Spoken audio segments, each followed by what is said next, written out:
मध्य प्रदेश के दतिया विधानसभा उपचुनाव में भाजपा को बड़ा झटका लगा है। कांग्रेस उम्मीदवार घनश्याम सिंह ने 6000 से ज़्यादा वोटों से जीत दर्ज कर यह सीट अपने नाम कर ली है। दतिया को लंबे समय तक भाजपा के वरिष्ठ नेता और पूर्व गृह मंत्री डॉक्टर नरोत्तम मिश्रा का मजबूत गढ़ माना जाता रहा है। ऐसे में सवाल उठ रहा है कि आखिर भाजपा से कहाँ चूक हुई। नमस्कार, मैं हूँ आकाश वाघमारे। इस एक्सप्लेनर में समझेंगे भाजपा की हार के 6 बड़े कारण जिसने दतिया में कांग्रेस की वापसी कराई है। पहला, स्थानीय मुद्दों पर नहीं बना माहौल।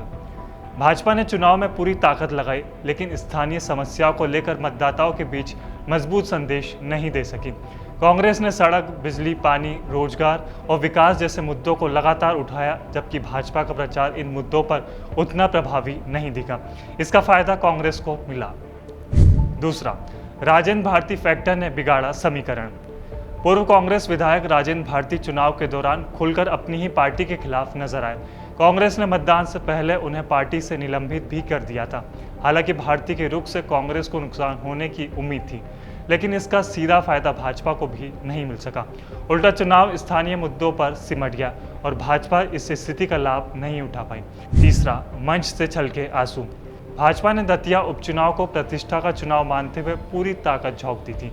उम्मीदवार आशुतोष तिवारी के नामांकन के दौरान मुख्यमंत्री डॉक्टर मोहन यादव, प्रदेश अध्यक्ष हेमंत खंडेलवाल और पूर्व गृह मंत्री डॉक्टर नरोत्तम मिश्रा का एक साथ मंच पर नजर आए।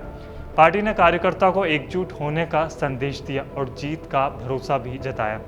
इस दौरान सबसे भावुक पल तब आया जब नरोत्तम मिश्रा ने मंच से कहा कि दतिया के एक एक दरवाजे तक अपना शीश नवाएंगे और भाजपा प्रत्याशी को जिताएंगे। भाषण के दौरान उनका गला भी भराया।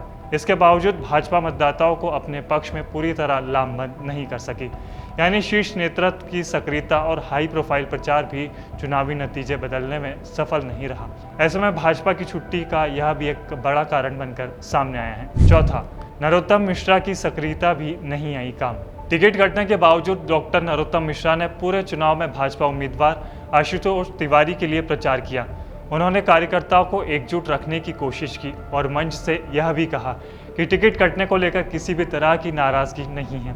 इसके बावजूद पार्टी अपने पारंपरिक वोट बैंक को पूरी तरह एकजुट नहीं कर सकी।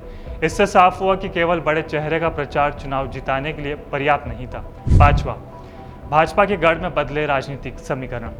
दतिया लंबे समय तक भाजपा के प्रभाव वाला क्षेत्र माना जाता रहा है, लेकिन इस बार कई ऐसे इलाकों से भी कांग्रेस को बढ़त मिली जहां भाजपा मजबूत मानी जाती थी। इससे संकेत मिला कि स्थानीय स्तर पर राजनीतिक समीकरण बदले हैं और मतदाताओं ने परंपरागत वोटिंग पैटर्न से अलग फैसला लिया। छठा, संघ की पसंद पर लगी मुहर। भाजपा ने इस बार पूर्व गृह मंत्री डॉक्टर नरोत्तम मिश्रा की जगह पुराने संगठन कार्यकर्ता आशुतोष तिवारी को मैदान में उतारा। आशुतोष लंबे समय से राष्ट्रीय स्वयंसेवक संघ यानी आरएसएस और भाजपा संगठन से भी जुड़े रहे हैं। माना गया कि उनके नाम पर संघ और प्रदेश नेतृत्व की सहमति थी, इसलिए पार्टी ने नया चेहरा आगे किया। हालांकि चुनाव नतीजों से संकेत मिला कि सिर्फ संगठन की पसंद होना जीत की गारंटी नहीं बन सका। दतिया में नरोत्तम मिश्रा की व्यक्तिगत राजनीतिक पकड़ और नए उम्मीदवार की स्वीकार्यता के बीच अंतर भी भाजपा के लिए चुनौती बना। फिलहाल इस एक्सप्लेनर में इतना ही। ऐसे ही रोचक जानकारी के लिए देखते रहिए पीपल्स अपडेट।